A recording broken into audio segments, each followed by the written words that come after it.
So several years back, I got this job at Walmart. Yes, I worked at Walmart about 6 months. I got the job as a loss prevention undercover security. Basically, the guy that busts people stealing shit, right? Was not a horrible job. Definitely interesting. I had never done that type of work before. It was different, but for all the jobs available at Walmart, that's probably one of the better ones. Because Walmart sucks ass. But anyway, there's this one instance that I want to share with you guys. Think you guys might find it amusing. I was doing a graveyard shift. It was a 24-hour super Walmart, right? I was doing graveyard shift, and undercover security. I was the only one. You know, there's 2 in the day typically, and then there's 1 at night. You know, and I was one of the ones at night. You know, my shift started at 10 till like 7 a.m.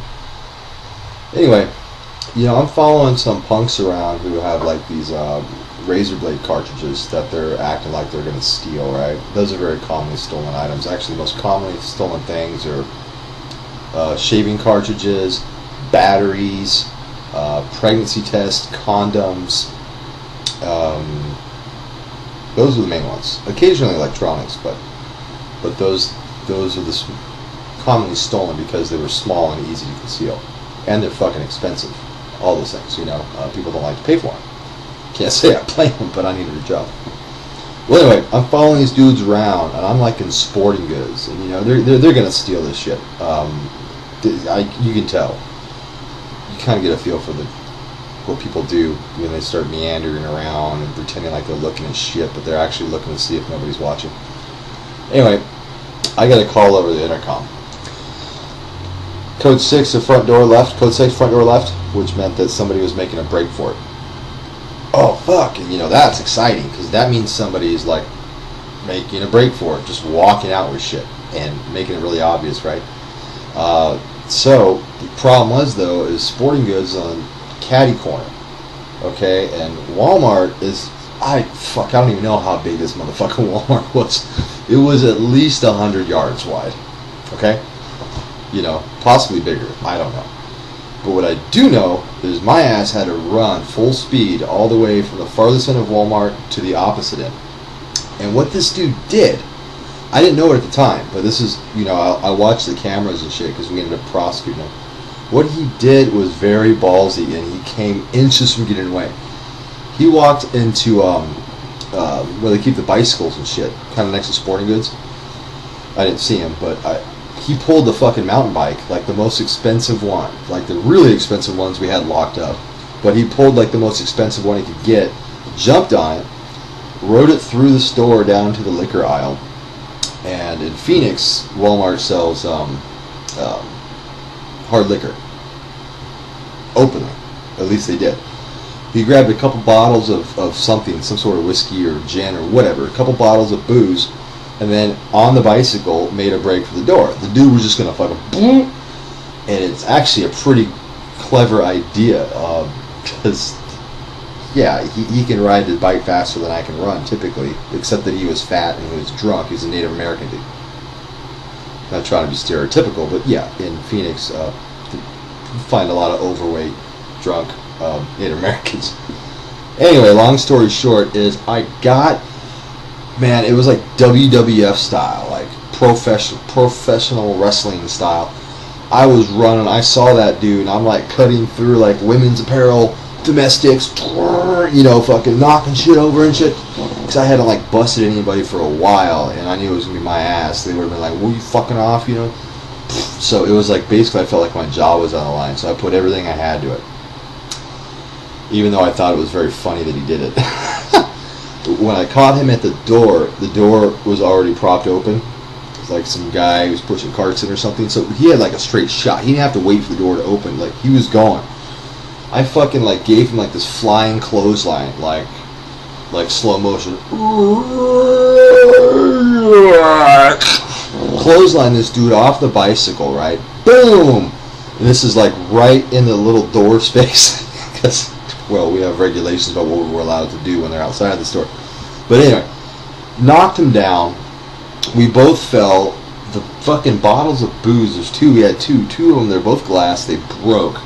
There's booze everywhere. I knocked this dude down, he's like twice my size, right? The guy was big. Like, you know, not big as in buff, but just fat and tall. You know, anyway.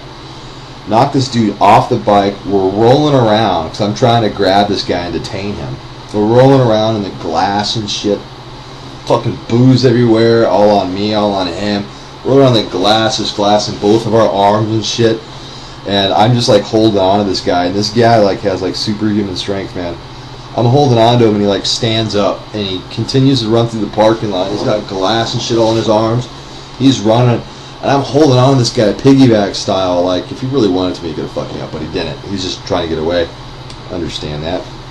Eventually, I was able to get to his neck and, you know, basically put him in a sleeper hold. Another WWF move, but it wasn't quite a sleeper hold, but you know what I'm saying. Get him to the ground, and then a couple other employees came and helped me. But yeah, that was an interesting story. I eventually got fired from that Walmart, well, from any Walmart, because I got soft. Like, you would bust like at least once a week, if not more, like teenage girls, 13, 14-year-old girls, 15-year-old girls stealing pregnancy tests. And I always felt bad. It was like, at first I didn't. It was like, oh, fuck you, you stole from the wrong Walmart, you know. But because they're minors, we have to call their dad, and then Walmart has a policy to prosecute everybody.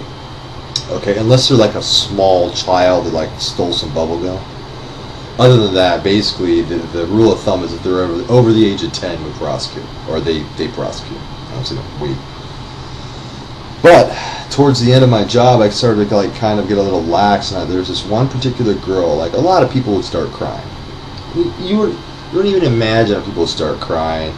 You'd bust school teachers, you'd bust, you know, professionals, old ladies, old men, you name it.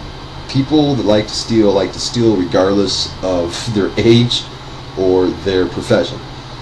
But you did bust a lot of very young teenage women stealing pregnancy tests, and this one was very pulled on my heartstrings, which is not necessarily always easy to do, especially when it comes to my money. But she did. And she started crying, and I said something like, well, you know, let this be a learning lesson to you. You know, maybe you should reconsider about what you're going to steal and who you're going to steal from. And she's like, that's not why I'm crying. This is why I believe her. She's like, that's not why I'm crying. I'm crying because when my dad finds out that I stole a pregnancy test, he's going to know that I've been having sex and that I'm probably pregnant, and he's going to beat me. I was just like, oh, fuck. Lay that shit on me, you know what I'm saying? I was like, you know, and like my supervisor wasn't working, the main boss was off, but I let the woman go, and the young woman go, took the shit from her and said, don't ever come back to Walmart ever again in your life, especially this one. And she was very grateful and left. But somebody, of course, narked on me. Somebody who didn't like me, and I wasn't very popular with the employees, because guess what? A lot of people that I bust are employees. A lot of employees steal shit. So, you know, I got enough people who worked there fired, where now everybody's guy's an asshole. That was my good friend, you know. So, of course, when it came time to rat me out, somebody did, and so I got fired.